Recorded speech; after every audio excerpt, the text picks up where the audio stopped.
नमस्कार. श्री निसर्गदत्त महाराज एक चिंतन संकलन. श्री निसर्गदत्त महाराज एक चिंतन संकलन भाग 65. भाग 65. श्री निसर्गदत्त महाराज विचारतात, मुख्य मिथ्या काय आहे? मुख्य मिथ्या काय आहे? आपण अमुक तमुक आहोत अशी खोटी पंचभौतिक जाणीव. आपण अमुक तमुक आहोत अशी ही खोटी पंचभौतिक जाणीव. हे सर्व जर मिथ्या असेल तर जे काही कराल ते पण अर्थात मिथ्याच असेल. कारण अमुक तमुक असण्याला सत्तात्मक अशी वेगळी स्वतंत्र सत्ता नाही. तुम्हीच तुमच्या हाती नाही हे असे तुम्हाला इथेच या स्थळी या माडीवरच ऐकायला मिळणार. बाकी सर्व तुम्हाला विविध अशा कर्माचरणात गुंतवून ठेवतात. जगातील मोठमोठे लोक त्या काळी प्रसिद्ध होते, पण ते आता आहेत काय? ते आता शोधूनही सापडणार नाहीत. ते होते त्यावेळी पण खोटे होते. आज जे आहेत ते पण खोटे आहेत व जे येणार आहेत ते खोटे म्हणूनच येणार आहेत. जे नव्हते तेच ते पुन्हा पुन्हा नव्हते होते. ज्यांना स्वरूपच जाणायचे आहे त्यांनाच आम्ही इथे जे ऐकवितो ते महत्वाचे व फायद्याचे वाटेल. ज्यांना स्वस्वरूपच जाणायचे आहे त्यांनाच आम्ही इथे जे ऐकवितो ते महत्वाचे व फायद्याचे वाटेल. ज्यांना फक्त नुसतेच जगायचे आहे, काही मिळवायचे नाही, काही टिकवायचे नाही, त्यांना हे सांगितलेले आम्ही सांगितलेले काही कामाचे नाही. तू अमुक तमुक आहेस हे तुला होते म्हणूनच तुला पाहिजे पण होते आहे. तू अमुक तमुक आहेस हे तुला होते म्हणूनच तुला पाहिजे पण होते आहे. आणि हे लक्षात ठेवा की हे जे अमुक तमुक तुम्हाला होते पाहिजे होते तेच भांडणाचे आणि संघर्षाचे मूळ आहे. आपण फक्त केवळ असणेपणच आहोत व अमुक तमुक असे नाही हे ज्ञान होण्याकरता प्राण शुद्ध करावा लागतो. आपण फक्त केवळ असणेपणच आहो व अमुक तमुक नाही हे ज्ञान होण्याकरता प्राण शुद्ध करावा लागतो. प्राण शुद्ध करणे म्हणजे श्वास प्रश्वासावर लक्ष ठेवणे. जेव्हा श्वास स्थिर होईल, कोणता घेतलेला श्वास आहे आणि कोणता सोडलेला श्वास आहे हे जेव्हा कळणार नाही तेव्हा प्राण शुद्ध होतो. अशा प्रकारे प्राण शुद्ध झाल्यावर जे कळते ते कळणेच आपण आहोत याचा बोध होईल. मग आपण अमुक तमुक असलेली गरज संपते.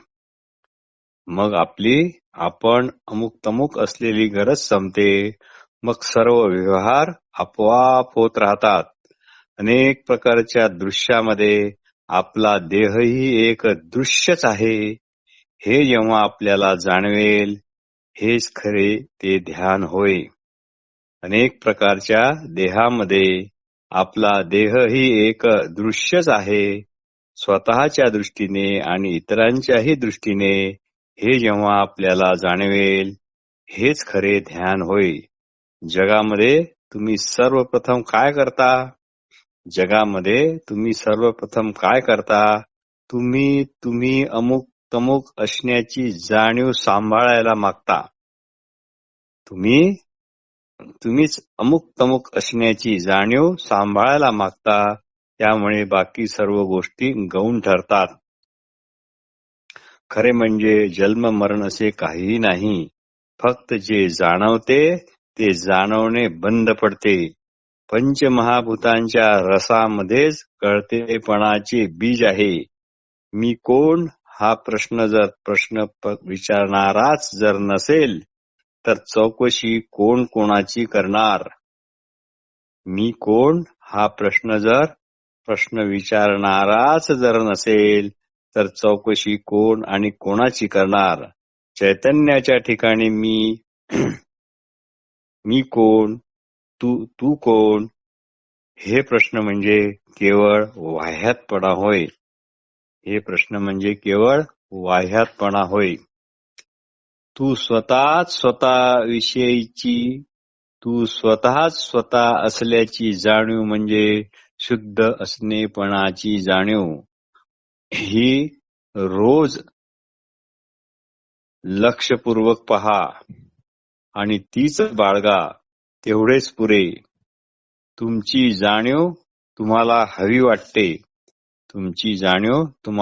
वाटते, हेच जातीवंत प्रेम होय. तुमची जाणीव तुम्हाला हवी वाटते, हेच जातीवंत प्रेम आहे, जातीवंत भक्ती आहे.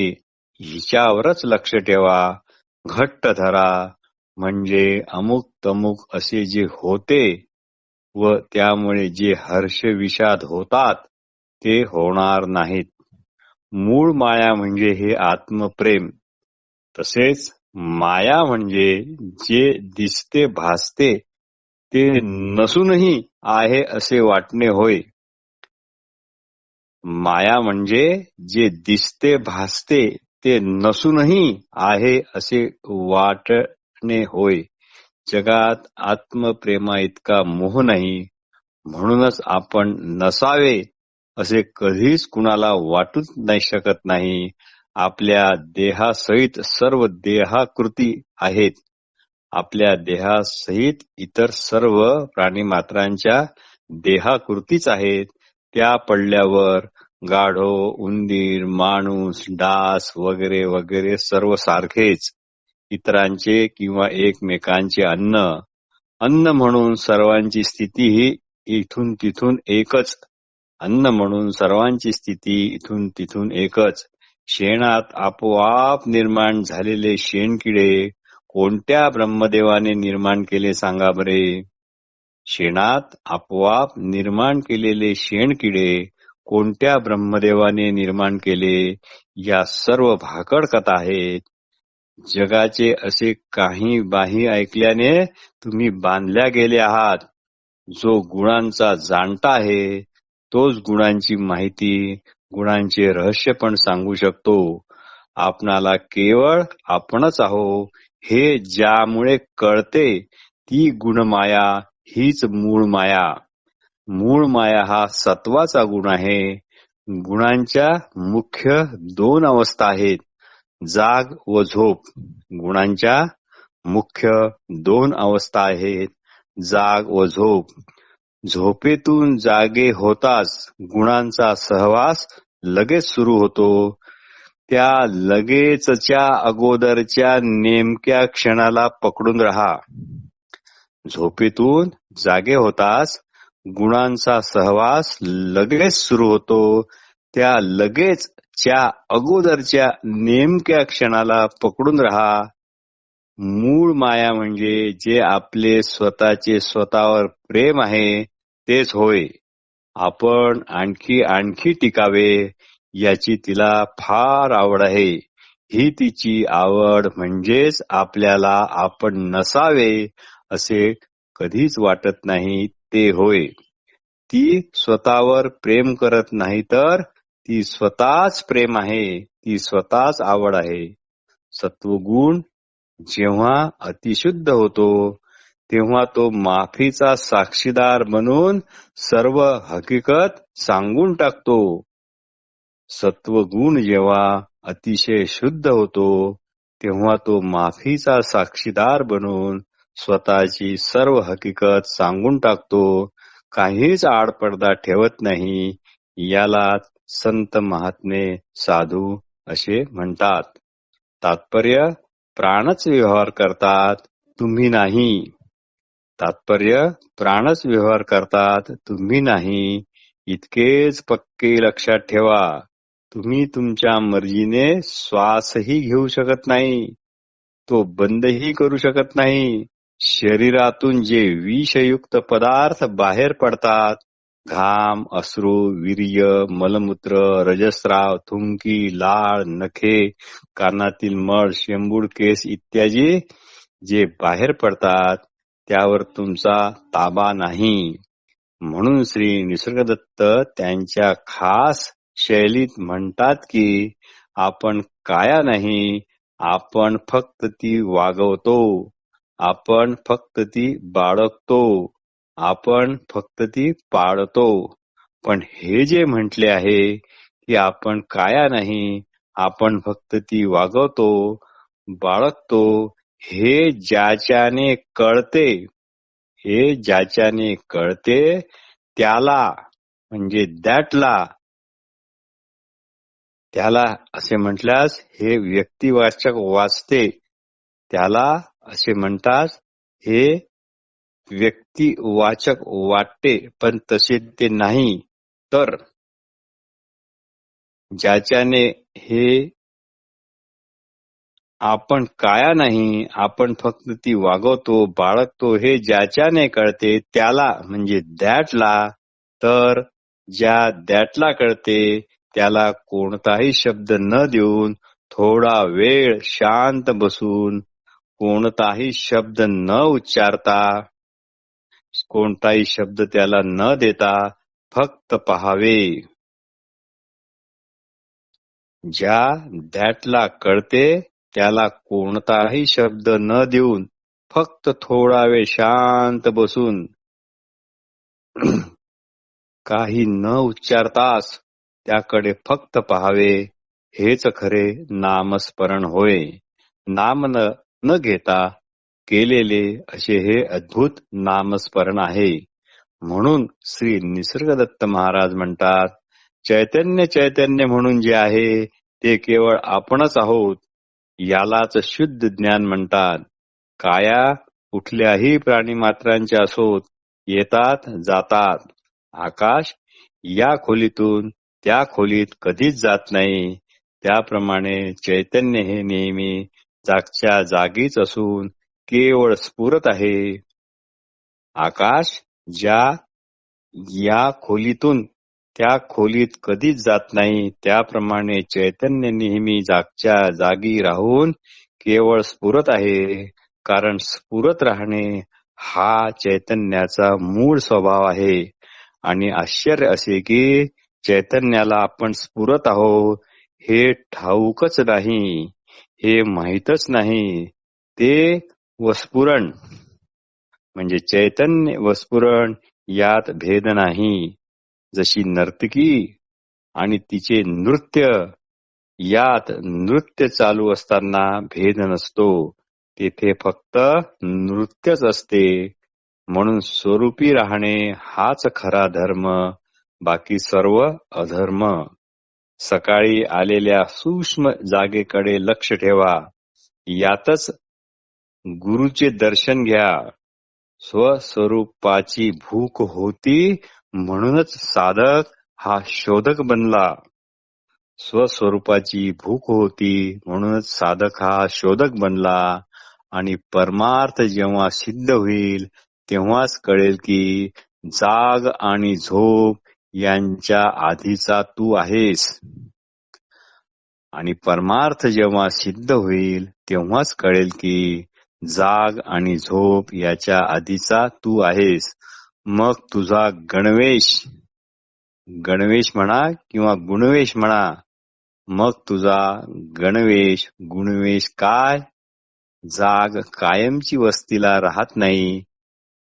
मी कायम जागा आहे किंवा मी कायम झोपलेलाच आहे असा कुठलाही अनुभव येऊ शकत नाही. जाग संपल्यावर झोप येणार व झोप संपल्यावर जागच येणार. या अवस्था आलटून पालटून येत जात राहतात. देह देहाच्याच ठिकाणी आहे इतकेच जाणा आणि आतून ज्ञानाचा झरा मग वाहू लागेल. जे काया फक्त वागवत आहेत तेच साधू, जे काया फक्त वागवत आहेत तेच साधू. जसा एखादा प्राण्यांचा देह आपण वागवतो, पाळतो, जसा एखादा प्राण्याचा देह आपण वागवतो, जसे कुत्रा, मांजर, गाय इत्यादी किंवा पोपट, त्याला काही आपण माझा देह म्हणून म्हणत नाही, फक्त वागवतो. त्याला काही आपण माझा देह म्हणत नाही, फक्त वागवतो. तसा नरदेह फक्त वागवा, खाऊ पिऊ घाला, मालिश करा, आंघोळ घाला, चांगले चांगले कपडे घाला, नीट काळजी घ्या. जे कृष्णमूर्ती म्हणत, एखाद्या उमद्या घोड्यांची आपण जशी निगा राखतो, त्याला रोज खरारा करतो, दाणा पाणी देतो, तशी शरीराची निगा राखा. देह देहाच्या ठिकाणी आहे, बस इतकेच म्हणा. देह देहाच्या ठिकाणी आहे, बस इतकेच म्हणा. मी फक्त देह पाळत आहे, इतकेच म्हणा. सकाळी आपण असल्याचा केवळ आपणच असलेल्या ज्ञानाचा जो प्रकाश आहे, सकाळी आपण असल्याचा केवळ आपण असलेल्या ज्ञानाचा जो प्रकाश आहे, तो तो प्रकाश म्हणजे सूक्ष्म बोधावस्था आहे. त्याकडे बारकाईने लक्ष ठेवा. एक निमिषभरच ती स्थिती असते. तेच देवाचे दर्शन असे समजा. आपण असल्याची बोधावस्था व जगाचे चैतन्य रूप असणे हे एकच आहे, यांच्यात भेद नाही. आपणच असल्याची बोधावस्था व जगाचे चैतन्य रूप असणे हे एकच आहे, यामध्ये भेद नाही. तुम्हीच असल्याच्या ज्ञानाशिवाय अन्य देव वगैरे काहीही नाहीत. तुम्हीच असलेल्या ज्ञानाशिवाय अन्य देव वगैरे काही नाही. या ज्ञानाला शुद्ध भावात ठेवा. शुद्ध भाव म्हणजे ज्ञानी मी, भक्त मी, योगी मी, कर्मयोगी मी असे अशुद्धीकरण त्यात करू नका. अशी आढ्यता ठेवू नका. देहाचा सुखाने व समजुतीने वापर करा. केवळ एक दुर्मिळ असे मिळालेले ते एक साधन आहे, इतकेच ते मर्यादित ठेवा. त्याला जास्त महत्व देऊ नका. नमस्कार.